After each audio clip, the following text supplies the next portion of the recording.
Hello dear aspirants, welcome to Successbaj academy. Successbaj একাডেমিতে তোমাদের আরও একবার স্বাগত জানাচ্ছি।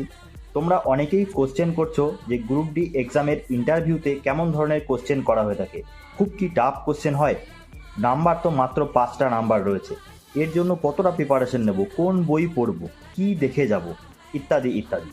তো দেখো, গ্রুপ ডির এক্সাম সাধারণত এর যে ইন্টারভিউ সেটা 5 নাম্বারের হয়। 5 নাম্বারের ইন্টারভিউতে বিশাল কিছু প্রিপারেশান নেওয়ার প্রয়োজন তেমন পড়ে না। তোমার নাম, তোমার নামের অর্থ, সেই সাথে আর কি, তুমি যে এলাকা থেকে আসছো সেই এলাকা সম্পর্কে কিছু ডিটেলস, কিছু বেসিক ডিটেলস, সেখানকার যদি কোনো ফেমাস স্থান থাকে সেগুলো একটু দেখে যাও।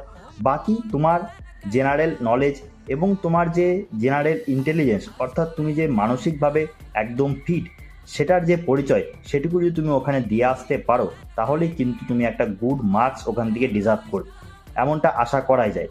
এরপরও যদি তোমরা গ্রুপ ডি যে ইন্টারভিউ সেটা নিয়ে খুবই ভীত সন্ত্রস্ত থাকো এবং যদি মনে করো কোন বই পড়বো, তাহলে এই যে লিঙ্কটি তোমরা দেখতে পাচ্ছ, এই বইটা তোমরা অর্ডার করতে পারো, এই বইটা তোমরা নিতে পারো। খুবই হেল্পফুল একটা বই। আর এছাড়া যদি তোমরা অন্য কোনো গাইডেন্স চাও, সেটা কিন্তু আমাকে অবশ্যই কমেন্ট বক্সে জানাবে। আমি অবশ্যই সেই তোমাদের গাইডেন্স দিয়ে দেওয়ার চেষ্টা করব, অ্যাজ পার যতটা আমার ক্ষমতা রয়েছে সেই অনুযায়ী। চলো, আবারও দেখা হবে অন্য কোনো একটি ভিডিওতে। ততক্ষণ ভালো থাকবে, সুস্থ থাকবে, আর জমে প্রিপারেশন করতে থাকবে। জয় হিন্দ।